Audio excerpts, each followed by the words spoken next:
Hi there. I'm so glad you're here. Here's what you'll gain by listening to the very last second of this conversation with Tom Hayden, an adjunct professor at Northwestern University School of Journalism.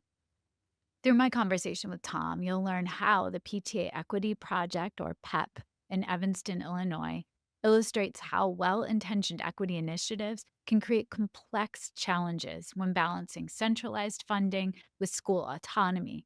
It requires community wide collaboration rather than polarized approaches. You'll leave the conversation understanding how the PEP fund pooled money from wealthier school PTAs to redistribute resources more equitably across the district, why board member involvement in PEP created potential conflicts of interest, and what effective educational equity requires. Stay with us. I'm so happy to have you join our conversation.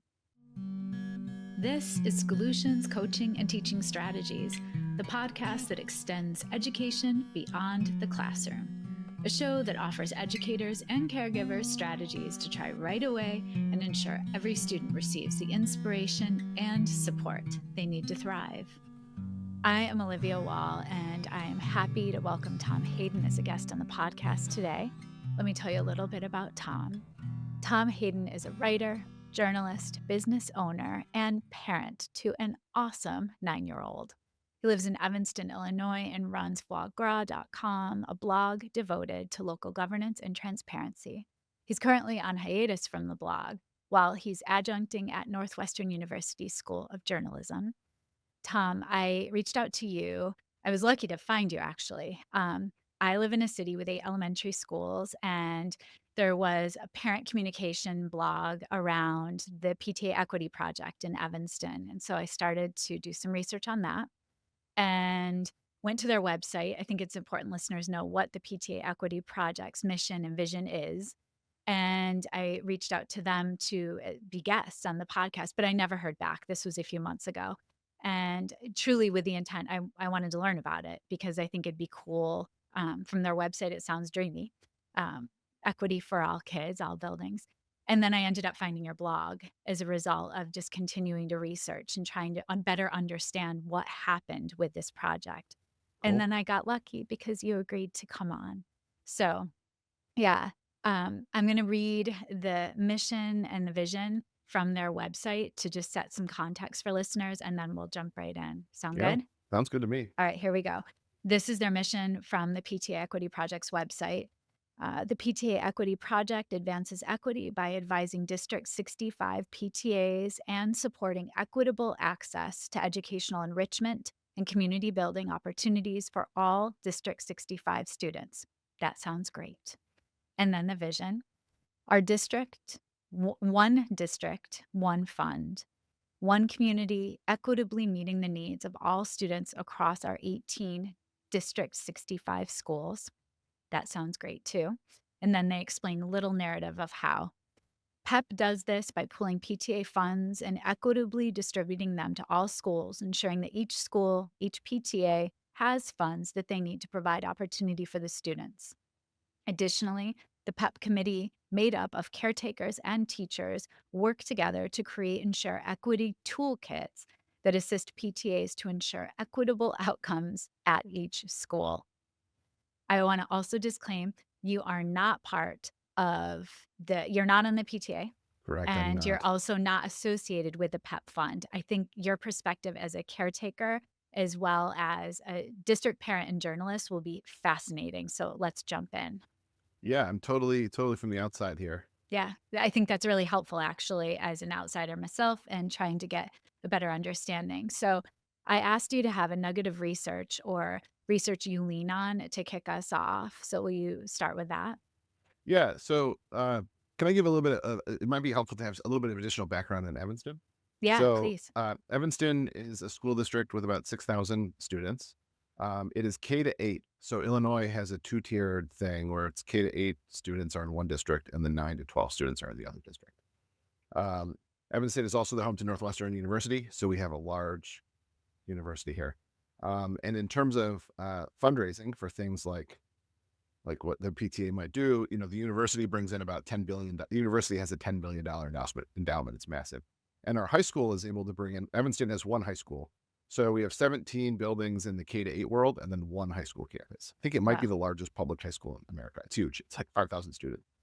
Um, but the high school is very capable of fundraising because they can get alumni to come in and put their name on the gym or whatever. And there's wealthy alumni. Like for instance, they just got a name put on a gym or on the Performing Arts Center for $7 million. Um, and then on the K-8 district, it's always been difficult for them to fundraise, like in general.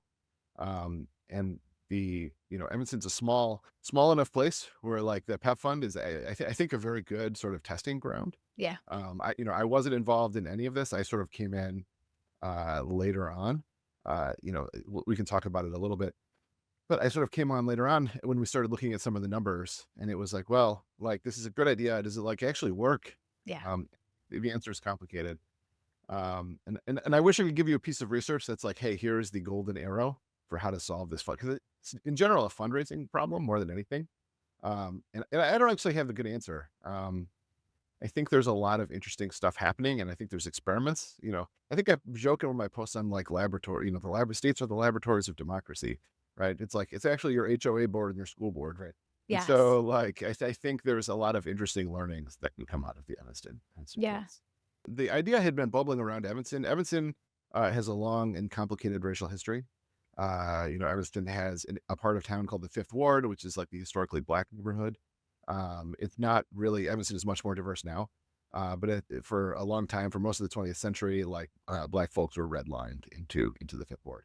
And so Evanston has a very complicated racial history. And on top of that, the like achievement gap, the performance gap between black students and white students in Evanston is massive. It's like in some cases 50 or 60 percentage points when it comes to sort of reading at at grade level. So it's like there's real genuine things. So this idea had been kicking around for a long time. That maybe one way we can approach we have schools that are very wealthy in Evanston, and we have schools that are less wealthy. How can we sort of help solve the achievement gap? Right, the achievement gap is sort of tied to that wealth in a way. And so the folks that run the PEP fund now, they sort of started off doing it in 2017, and they had a small amount of funding from a local, like the Evanston Community Foundation, which is a large sort of equity-based fundraising operation that fundraises for a lot of different causes around town. And the ECF actually still runs the PTA, like they run the money for the PEP fund, but they don't like manage. So they gave a small grant and they started running the PEP fund. I think it kind of ran out of money around COVID.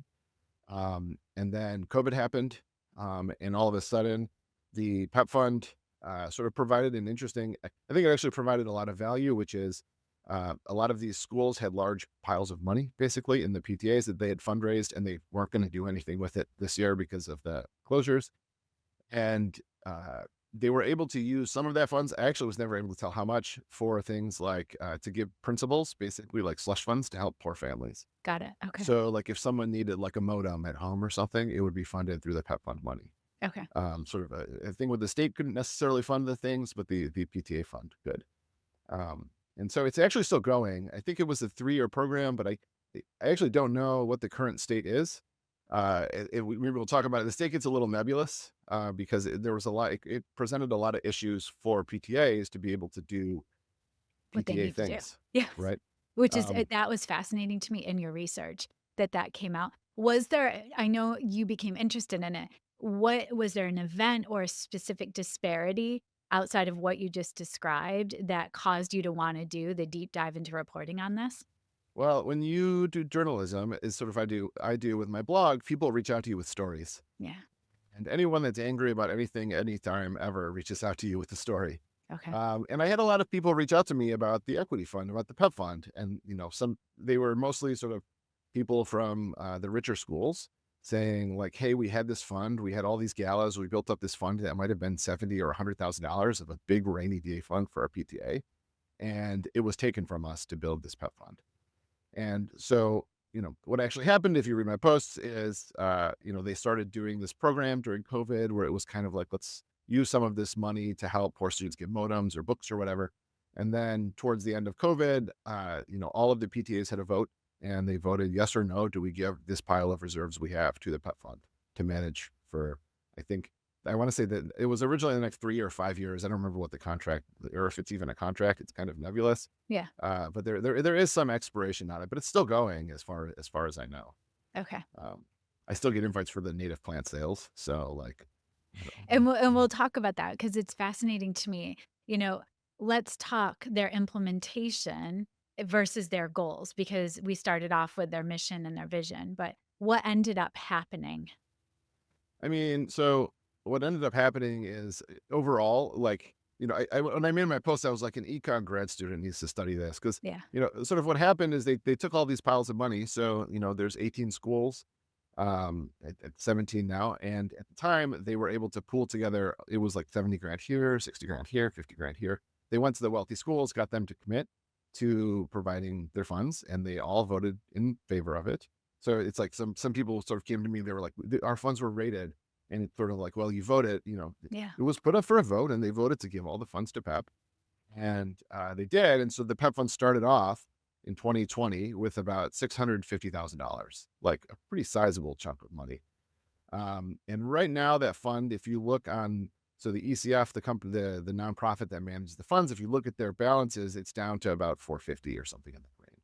So they're burning about 50 grand a year in terms Okay. of sort of like net loss. And so it's not a sustainable program.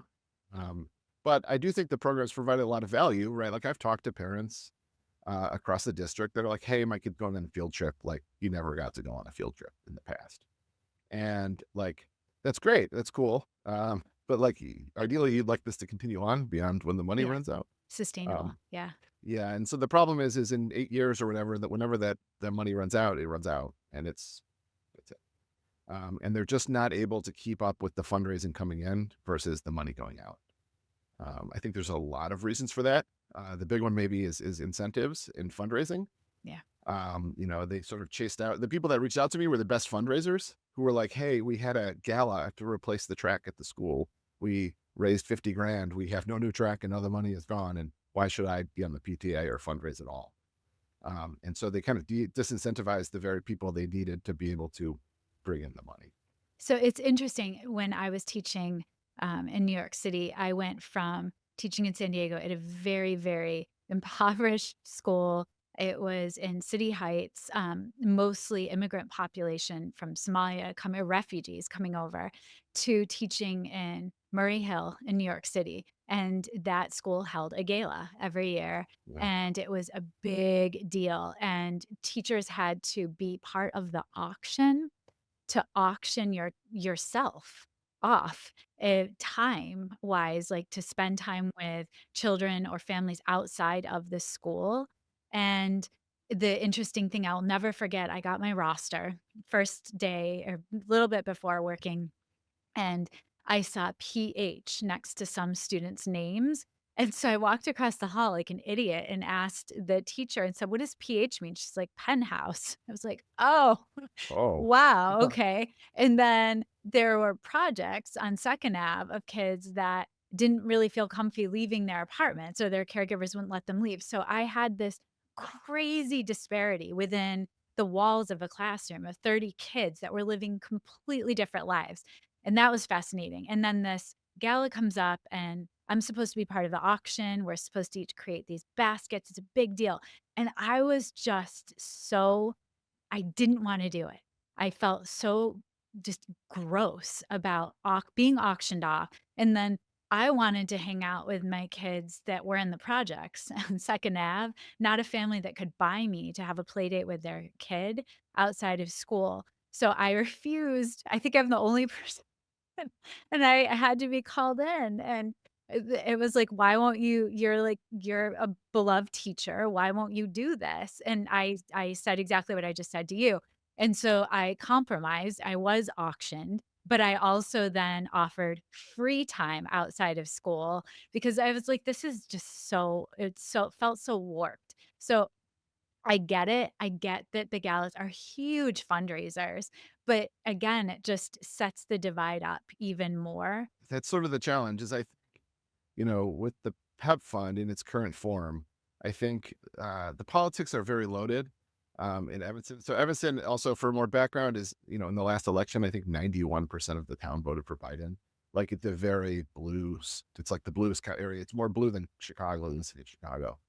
And so, you know, the politics of inter-Democrat kind of fighting and progressive politics got really messy here, Yeah. where you sort of have, wealthy people who are good at fundraising. And then there were a lot of, progressive types that are sort of like, well, hey, like, we don't want to reward this person.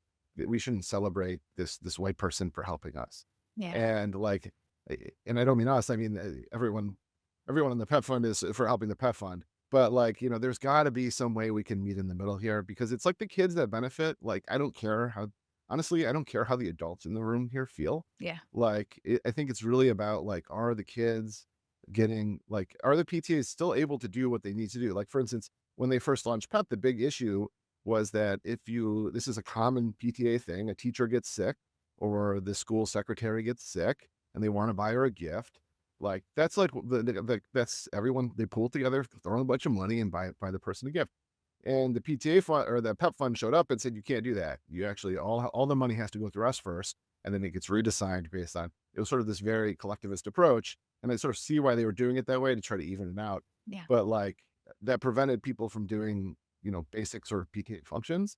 And then the result was, now people were forming, like, this would be a great album name, like black market PTAs, I loved right? You're it. like, don't tell anyone we're raising money for this teacher, but It's can you throw crazy. me $15 on Venmo?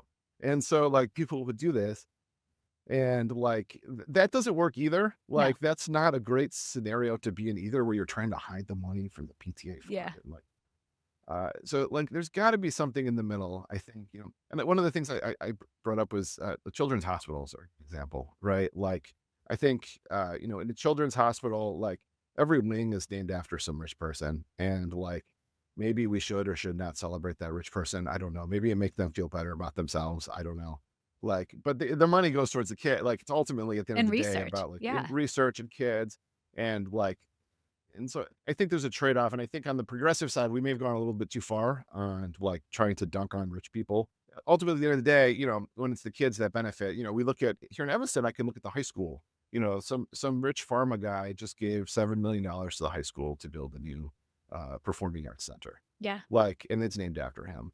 And like, you look at this guy's record, I don't know. He's a rich pharma guy. He took, like, I don't feel excited naming the auditorium after him. I don't think anybody does, but like, it's a new auditorium. It's good for the kids. Like, we need to sort of be reasonable here.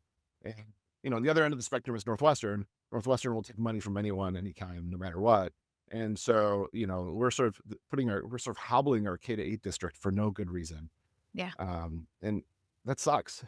It does, it does, and it's fascinating to me, and my younger son and I we love Abbott Elementary, one of our favorites, and when I was prepping for this conversation with you, I thought of when they were building the golf course, and they kept trying to feed the school, and the teachers are like, "No, we can't take from them," but, "Oh, we really, really need new Chromebooks for the kids." And it's this, I'm interested to know, like, did you speak to teachers, without naming anyone, about their perspective, and teachers at the wealthier schools versus the schools that really needed the money? I didn't talk to that many teachers about this. I think the teachers, to be fair to the teachers, they're really busy. Yeah, they I are. think, District 65 has so many issues in terms of financial problems, that I think the teachers are just trying to keep their heads above water right now. Yeah, they are. They went without a contract here for almost a full year, and they finally got their contract, but it's been, the teachers here have a tough job, and so I think they've been mostly away from this. I think that this has not been, they haven't had to touch this particular problem that much.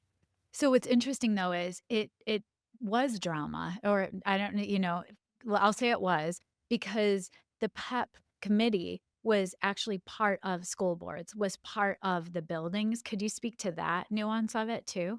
Well, this was a big challenge. I think a very serious conflict of interest, which is, there were two board members. So the school board here is elected, and there were two board members on the PEP committee, and we're also in a district that is consistently facing financial crisis, mostly of our own Own making, but doing, some yeah. of it because of external stuff, like federal funding and so on. And so, you can imagine being a parent sitting here on the PEP you're trying to vote. Maybe your school has a $50,000 set of reserves in the PTA fund, and you're trying to vote. It's 2020, and you're trying to vote if do we give this money to the centralized organization or not. But that centralized organization is essentially founded by two people on the school board who have the ability to close your school, right? So Yep. it puts you in a situation. I mean, it's hard to close a school. Not like one of the board members could just be like, close Lincoln Elementary. But Right. like, do you want to put yourself in a position as just sort of a PTA of angering someone in this position of authority? And it was this real difficult Yeah. conflict of interest. And I don't think those board members should have done that. I mean, I will die on this hill that I think that it was a conflict of interest. But even if they were in favor of the cause, they shouldn't have been the ones leading it. Yeah. Um, but they were. I think, and ultimately it's sort of still in place. But I think what's sort of happening is my best guess is what's going to happen is the PTAs do have the ability to pull out at some point, and I think Okay. I don't remember what that term. I've never actually seen the contract that the PTAs have with the PEP if it even exists. But my understanding is they can pull out at some point. Um, and I think they probably will. I think what will remain will be a pot of money that will hopefully dwindle slower to support the poorer schools, and the richer schools can kick back up their fundraising mechanisms that they would in the past. Like you said, they have a $50,000 burn rate. Why are they burning at that rate?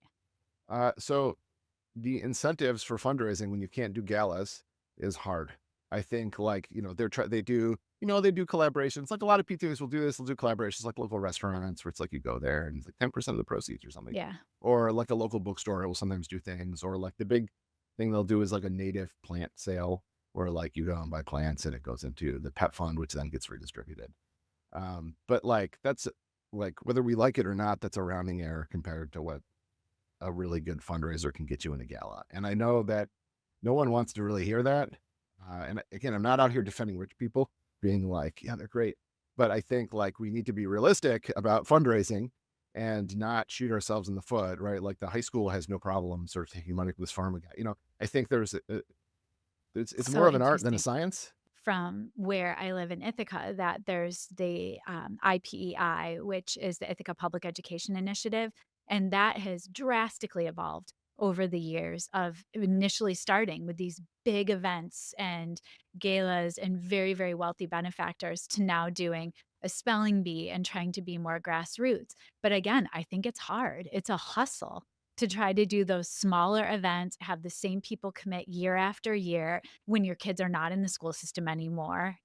Ideally, it makes sense because this is how it came up where I live. One of the elementary buildings wanted to install air purifiers, and it was put out there of like, why is this something that should have to be fundraised or paid for by PTA? Why isn't this a district fund? And do all schools need new air purifiers? I thought that was taken care of. And so it opened up this big conversation. And that was what was fascinating to me. Should that be something that the PTA is paying for? Or is it something that the district should have to cover?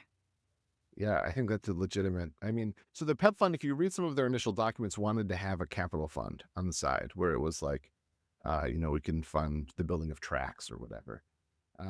But I agree with you where it's sort of like, especially having the board members on the PEP committee where it's like the school board has the ability to buy air purifiers. Like there's no law that says, no, you can't buy an or to install a running track around the school Yeah, district. It's a facilities thing. You can do that. Like right. that's like your number one job. And so like, I think there, I don't know. There was an intent, I think an early intent that we can sort of like, I guess if the school district wants to build a track, they can build a track. So here in Evanston, they're building a new school. We had this, it's actually a very interesting story if you read about it, about the Foster School here. So there was a school in the Fifth Ward neighborhood, which is the historically black neighborhood that was closed in the 70s, and which happened around America to sort of bus black kids into white schools.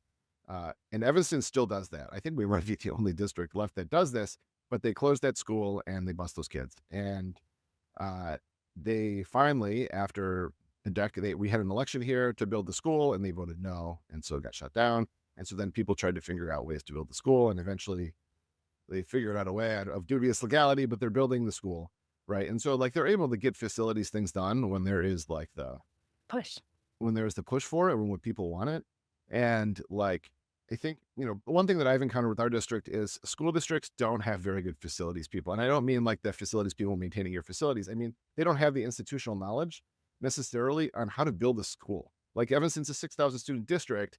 Like they don't know how to build a school. Like they Yeah. don't know how to build something, like they know how to maintain the schools and how to do what's needed. But like even stuff like a running track, like I don't know how to build a running track. I can call someone, Yeah. and so I think like the facilities thing became is a real issue. And it was frustrating because it seemed like the board sometimes tried to push it off, right? Like this is something the school district can afford to do. Like Evanston is an extremely wealthy town. We can figure out how to build a running track. And so, this back and forth that happens. I personally don't think PTA should be doing capital improvements. Like that Yeah. just seems outside of the scope of what they like the taxpayers. That's why the taxpayers pay money is to do capital improvements to schools, And so what is the role of a public school system, right? Like to what degree should it provide, services after school or extracurriculars, or like to what degree should it work towards tackling larger systemic issues in the community? Yeah. And I think part of the challenge has been, I think in the last decade, the answer has been the schools can solve everything. And that's Um, where we're falling apart. and it doesn't work. It No. costs a lot of money, and everyone's still unhappy. Yeah. But I think the schools can be targeted, and I think I'm not feeling good about the Trump era, but I think if there's one thing that's happening, which I'm actually seeing here, which is here in Evanston, the school board, even though we're in financial disarray, was, when we just had an election, and one question I asked all the candidates was, if you have to say no to Donald Trump to continue doing our DEI programs, which we do, which don't even cost that much money, are you willing to do so? And the answer, I think almost all of the candidates was yes, absolutely. Okay.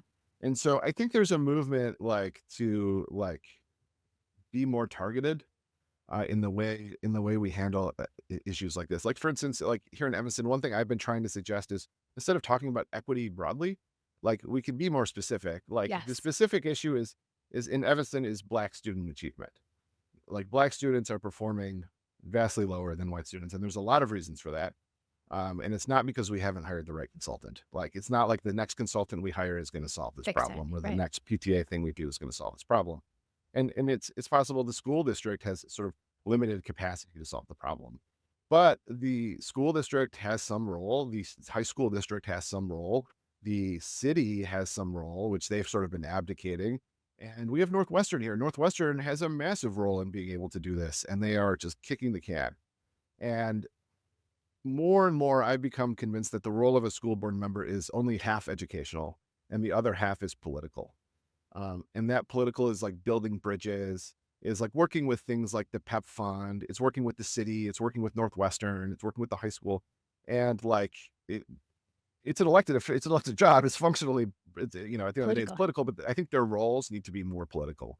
And I think a lot of people run for school board because they're very good educators and get kind of caught off guard when it's like, well, we need to build this track for the school. We can't afford to pay for it, but maybe the city can. And actually the city has the money to do it in this complicated TIF scheme. And who do I talk to? And so like, I think that is, I think, the most important role that a school board member can play. And, this PEP fund is sort of a good example. They were sort of getting into the weeds, the school board sort of getting in the weeds of this educational funding model and this PTA funding model. And like, it benefited them personally because one of them runs a consultancy doing this stuff. But like, is it like, I don't think we're better off. I think we're sort of kind of a little bit worse off, to be honest. Yeah, and that's why I think your reporting is refreshing on this because you really do a deep dive, and you've sent me a couple of links to articles that speak or posts that speak directly to this that I'll make sure to tuck into the show notes. And this is an issue all over the states, and that's where I think it's a cautionary tale, and it's also your perspective is very authentic, and that's what I appreciate about you, um, coming from the stance as a caregiver, and this couldn't have been easy for you reporting on this and having a child in the system. Did that become hard for you ever? No, actually, like I actually thought it would be. I was like, God, they're going to give me a hard time about everything now. And like, no, actually, people have shown me nothing but kindness and respect. Even Good. even the board members I've been critical of, they maybe they've been a little curt to me sometimes, but like I've never felt like they were, and one thing I've tried to encourage more parents to do is to do journalism or to do investigations like this, because like I think there's a fear that it's like if I talk about these things, there's going to be all these words out there. People are going to use them to attack me and attack my child. And like I have, look, there's definitely crazy people out there, and I've run into some of them. But like 99.999% of the people I've encountered at this project have been kind and receptive. And I think the PTA fund is like a great example of something that like they tried something, and it's better. It's a shot. Like you got to start somewhere. And like they tried something. I actually don't think it's going to work, but I think, I actually don't think it's that far off. I We think can learn. Yeah. there's ways that we can make this thing work. And, we can make it so that everyone feels a little bit better about themselves.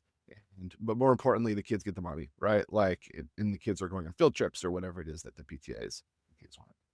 Yeah. Along with giving the PTAs the ability to sort of, they still need to be able to fundraise. They actually modified. This is the one thing that they did modify in recent years is the PTAs are allowed to have a $5,000 sort of, not 100% of the money goes to the pet fund anymore. They're allowed to keep $5,000 back, which they can use for things like teacher, like getting a gift for a teacher retiring or That something makes like that. sense. Yeah. It's So about balance. yeah, so I think they're finding something, and I think like there's only so much money, right? Like they're Yeah. burning 50 grand a year. They need to figure out a way to solve that, Yeah. nut, crack that nut. Well, you give very good examples of what to not even avoid, but the only way to move forward in polarized or difficult conversations is to understand the gray area, the complexities. And so, what you've helped me do is get smarter that if I am going to be in conversation with a school district around establishing a fund of this type at all, I would be better armed to understand the complexity that I could put out on the table of this is what could go really well with this, or this is what could go really poorly with this. And when we come together around those complexities, that's how we move forward. And I think that's what we need to do in this world these days. Oh, couldn't Because agree we are more. so polarized around everything. The reality is sort of as usual, somewhere in the middle, which is sort of like we can do this thing. We can do this thing so it works. To your point, like I've talked to some PTA people around the country. Like in other towns the extremes are even more extreme. Like I was talking to a friend of mine in Houston, who was like, "Yeah, our PTA like built a wing of the school," and I was like, "Oh my god!" Like I was like, "That's It's more insane." than a track. Yeah. I know. I was like, "Oh my god, that's insane." But part of the reason is because they have no more state fund, no more funding from the city or the state, and so they're depending on the PTA. And like that's also a problem because that means you've got in the same city schools in the nice neighborhoods building a new wing and schools Falling apart. in the falling apart, right? And so like I think there is a genuine desire to centralize these functions. I think Yeah. like, just like again, I think it all and then it comes back to a fundraising problem. Like Yeah. how does, Evanston benefits from having one high school, and the donors all have high schools are also different in a way because the donors have their experience. I was on the football team, the Yeah. donors have those experiences. And I don't think there's very many people that are like, I love middle school. I want to like go donate to my seventh grade track. Like, yeah, I mean, there's some people, but like, the high schools and the universities have such a leg up on fundraising. It's the Uh, nostalgia it's the factor. nostalgia, but I think Yeah. honestly, I think the impact, if you want to have high impact fundraising, is in K to five, I right? agree. Like I think that's what'll move the needle more than anything. In fact, preschool to five, right? Yeah. And so, like, there's just this big disconnect, and there's got to be a way to sort of fix it. And I think one way is through more political handshaking by board members. I mean, the board members should be at the high school board meetings. They should be at the Northwestern trustee meetings, right? They should be like building these relationships. And because again, you don't want to be in a position where you're just depending on one rich lady that has a gala every year, Yeah. right? Like that No, doesn't it's not make sustainable at all. that's not sustainable either. So I think there's like a community wide way to do this. And Evanston is ahead of the curve because we have so many levels of government. We have like the two school districts, the city, the county, Northwestern. I think we're sort of a little bit ahead of the curve and sort of feeling the pain. Um, but I think this is a completely solvable problem. And I know I was critical and I've been critical of my blog, but I think this is a solvable problem. Like I don't think it's that insurmountable. Yeah, and you've given us I think you've given listeners many different access points to know what wasn't perfect with this. But I want to end on the note. You will never know if you're only going to try something because it's going to have a perfect outcome, then we're all out of luck. So give it a go. It may not go perfectly, but have as many people around the table as possible to be part of the conversation. And that's where you're reporting and you being a caregiver in the district, you offer a perspective that is vast because you're also exploring. It's not political, but you do know you have those connections at all of the different levels. So I think it's reaching out to those community organizations and having the bigger picture of how this could impact and the ripple effects. There's a lot of people that run for board again that have the knowledge of how to educate students. But I think like when we talk about funding, when we talk about the Trump era, like educational funding, when we talk, that means if you're in a blue state as I am, as you are, like these governments have to work together in a way that they didn't have to in the past. Yes. Right. And so like I think that's important. I think like being able to network with community organizations like Evanston, probably more than anywhere on earth, has the highest per capita amount of like community family organizations in the town that are nonprofits, like working with them. Like we don't have to fund them, but I think there's a lot of ways that you can work together. And also, like this is true for you in Ithaca, me and Evanston is the university. Yeah. I think I will personally say that I think Northwestern has a school of education. I'm sure Cornell does too. And Like, Ithaca College as and well. if, and I think the universities need to step up. I I agree. think they need to do more than just provide student teachers and sort of use the public as a way to help them. I think they need to contribute back a little bit more in terms of, especially in terms of funds.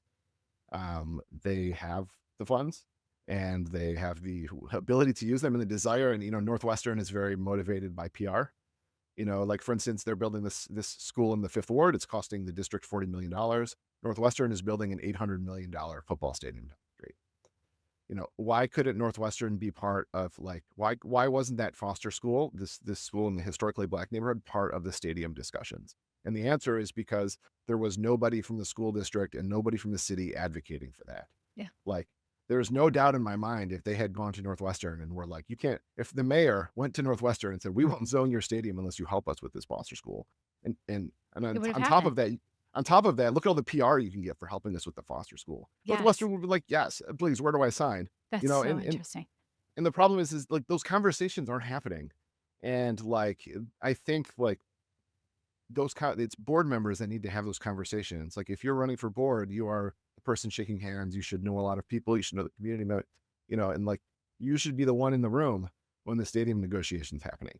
Well, I think that for us, ending on that note and having the bigger picture of how the whole community has to chip in, and if it all comes back to kids and benefiting kids and the teachers that are in the classrooms with them, because if the teachers feel demoralized and that they're spending all of this money outside of their pockets, that's not fair either. So it's that's the intent of the PTA as well, like help teachers support the kids in their rooms. So thank you, Tom. Yeah, there's one last great example on that, which is going back to sort of Northwestern, which is like Northwestern has a school of education, and like they could offer a level of professional development to teachers that the district simply cannot afford. Um, and they don't like, I think there's like a huge, just like missed gap between sort of like the universities in our towns and us and as the people. And it's not just a college town thing. I think it's sort of a more broad thing. But like, I think, look, there's a lot of opportunities where people who have missions that are in the business of education are not aligned. And like, if there's one piece of optimism, not to endorse Donald Trump in any way, but if there's one piece of optimism I can give about this sort of current moment is that I feel like this is a forcing function that is going to push places that were previously dysfunctional and could kind of get away with it, To figure out how to uh, work together. to figure out how to work together. Yeah. And I think I honestly I feel like Evanston is in that place now. Knock on wood. But I feel like things are moving in a way, and the PEP fund was sort of a very early version of this, but I think things are moving in the right direction. Well, Tom, I thank you so much for your time You're a very busy guy, and I just am grateful for your perspective, your reporting, and your focus on kids, doing right by kids and letting the drama go. Have the conversations, but it shouldn't be about the drama. I love the drama, but at the end of the day, I have a kid too. So Yeah, let's get it done. Thank you, Tom. Take care. thanks. Scholutions Coaching and Teaching Strategies is created, produced, and edited by me, Olivia Wall. Thank you to my older son, Benjamin, who created the music playing in the background. You can follow and listen to Scholutions wherever you get your podcasts, or subscribe to never miss an episode and watch on YouTube. Thank you to my guest, Tom Hayden, through his comprehensive reporting, for sharing how the PTA Equity Project was well-intentioned as an equity initiative, and yet how it also faced complex challenges based on balancing centralized funding with school autonomy. Now I'd love to hear from you. Send me an email at solutionspodcast@gmail.com. Let me know what resonated most from my conversation with Tom. Tune in every Monday for the best research-backed coaching and teaching strategies you can apply right away to better the lives of the children in your care. And stay tuned for my bonus episodes every Friday, where I'll reflect and share connections to what I learned from the guest that week. See you then.